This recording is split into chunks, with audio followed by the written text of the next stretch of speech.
Answer writing tips. How to write a balance answer. जब भी आप एक बैलेंस आंसर लिखने की कोशिश करेंगे तो आप इस पिक्चर को विजुलाइज करेंगे, और जब आप इस पिक्चर को विजुलाइज करें तो बट ऑब्वियस है आप किसी आंसर के दो डायमेंशंस को, पॉजिटिव और नेगेटिव एस्पेक्ट्स को लेकर लिखें। और ऐसा करते समय बहुत पॉसिबिलिटी है कि आप एक गलत आंसर लिख बैठें। तो एक बैलेंस आंसर होता क्या है, इसको एक्सप्लेन करने के लिए मैं ये क्वेश्चन को रेफरेंस के रूप में यूज़ करूँगा। ये क्वेश्चन 2020 मेंस में पूछा गया था, एंड दिस क्वेश्चन सेज कि what are the silent features of Jal Shakti Abhiyan launched by government of India for water conservation and water security. Jal Shakti अभियान 2019 में ही लॉन्च किया गया, और इससे आप समझ सकते हैं कि 2020 में इसकी इम्प्लीमेंटेशन से रिलेटेड डेटा अभी पब्लिश नहीं हुए होंगे, और जब कोई भी outcome related appraisal public domain में है नहीं तो हम इसके नेगेटिव एस्पेक्ट्स को एनालाइज नहीं कर सकते। और जब नेगेटिव एस्पेक्ट्स मिसिंग है तो आप एक अपने पर्सपेक्टिव से बैलेंस आंसर को डेवलप नहीं कर सकते। तो एक बैलेंस आंसर होता क्या है, इसको फर्दर एक्सप्लेन करने के लिए मैं जल शक्ति अभियान के बारे में कुछ ब्रीफ इंट्रोडक्शन देता हूँ। जल शक्ति अभियान सेंट्रल गवर्नमेंट द्वारा स्पॉन्सर्ड प्रोग्राम है जो मॉनसून सीजन में इम्प्लीमेंट किया जाता है। वाटर कंजर्वेशन इसका मकसद है, और ये वाटर सोर्सेज की सस्टेनेबिलिटी को इंश्योर करने के लिए इम्प्लीमेंट किया गया है। जल शक्ति अभियान 2019 में मिनिस्ट्री ऑफ जल शक्ति द्वारा लॉन्च किया गया। ये कैंपेन बेस्ड कंजर्वेशन प्रोग्राम है जो वाटर सिक्योरिटी को वेरियस मिनिस्ट्रीज़ के इन्वॉल्वमेंट के साथ इंश्योर कराता है। इस प्रोग्राम का जो एरिया है, फोकस्ड एरिया है, वो है water stressed districts and blocks. Water stress districts वो डिस्ट्रिक्ट्स होते हैं जहाँ पर वाटर डिमांड ज़्यादा होता है पर वाटर की सप्लाई कम होती है।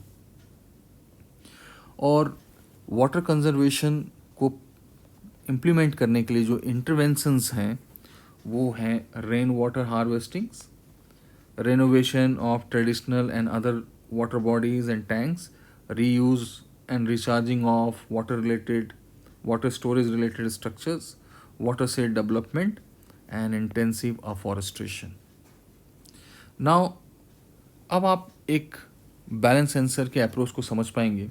तो बैलेंस आंसर एक वो आंसर होता है जो किसी भी इश्यूज़ या क्वेश्चन में पूछे गए किसी भी एस्पेक्ट्स से रिलेटेड सारे डायमेंशंस को कवर करता हो।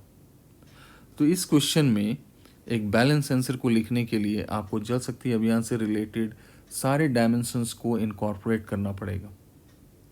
पर ये जो क्वेश्चन था कि what are the salient feature of Jal Shakti Abhiyan launch by government of India for water conservation और वाटर सिक्योरिटी, ये एक कॉम्प्लेक्स क्वेश्चन है क्योंकि यहाँ पे आपसे फीचर्स नहीं पूछा गया। जो कीवर्ड है वो है सैलिएंट फीचर्स। और सैलिएंट का मतलब जब आप डिक्शनरी मीनिंग देखेंगे उसका मतलब होता है मोस्ट नोटिसेबल। और जब आप जल शक्ति अभियान के सारे फीचर्स को पढ़ेंगे तो आपको सारे पॉइंट नोटिसेबल लगेंगे, पर सारे पॉइंट नोटिसेबल नहीं हैं। तो नोटिसेबल का मतलब क्या होता है, which is clearly visible, unique. या यूनिक का मतलब ऐसे सारे प्रोग्राम्स या फीचर्स जो पहले के प्रोग्राम्स में यूज़ नहीं किए गए।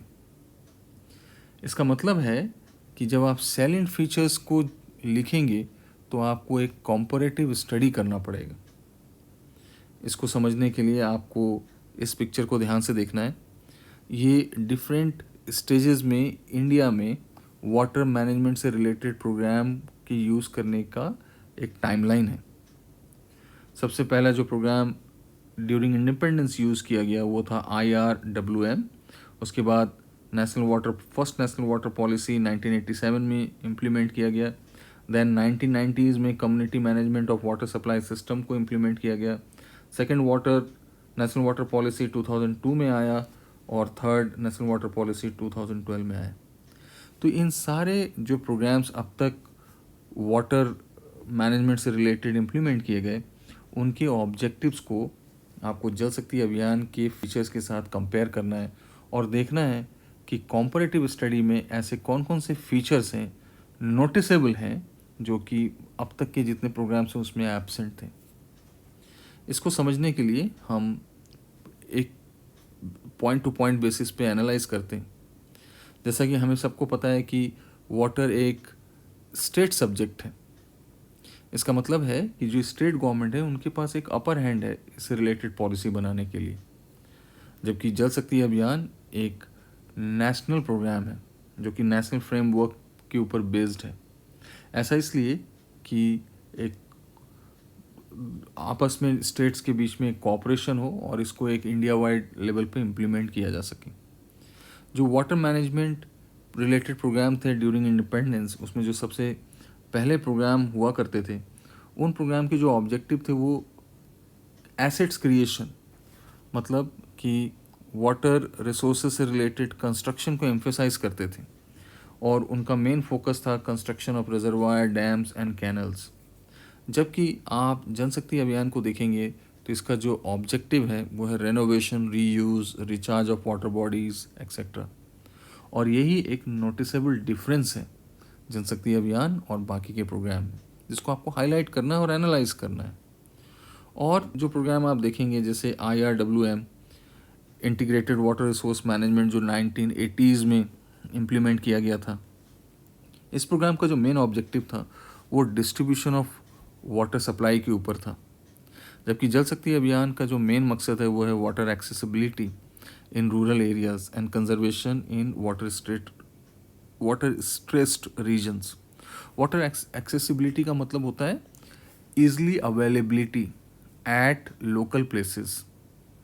तो जन शक्ति अभियान एक बेटर प्रोग्राम है water management related integrated water resources management program से, क्योंकि ये ज़्यादा साइंटिफिक है।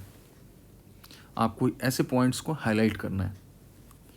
जब हम जल शक्ति अभियान को नेशनल वाटर पॉलिसी से कंपेयर करेंगे, जो कि 1987 में इम्प्लीमेंट किया गया था, नेशनल वाटर पॉलिसी प्रोग्राम 1987 का जो मेन मकसद था वो एलोकेशन था प्रायोरिटी बेसिस पे, जहाँ पर ड्रिंकिंग वाटर को ज़्यादा प्रायोरिटी दी जाती थी, फिर इंडस्ट्रियल यूजेस को दी जाती थी, फिर एग्रीकल्चर रिलेटेड यूजेस को दी जाती थी।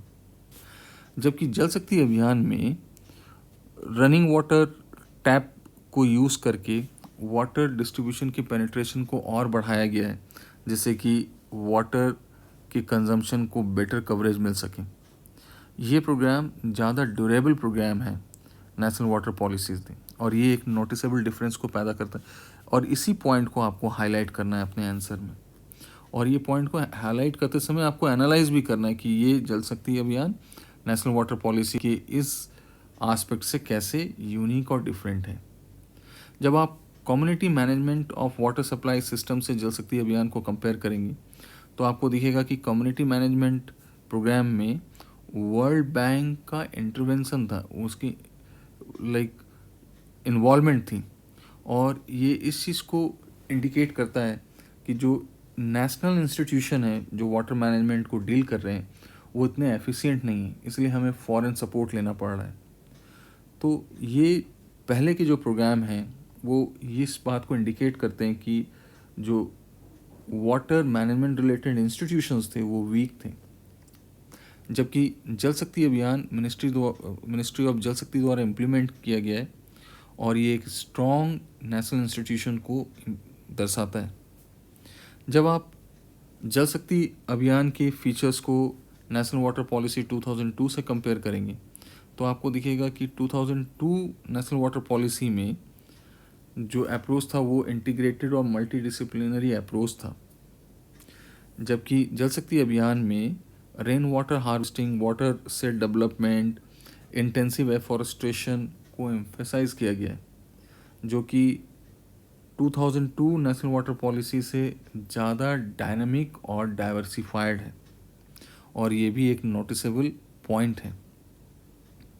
जब 2012 की नेशनल वाटर पॉलिसी से आप कंपेयर करेंगे जल शक्ति अभियान को तो दिखेगा कि 2012 में कम्युनिटी पार्टिसिपेशन को इम्पोर्टेंस दी गई।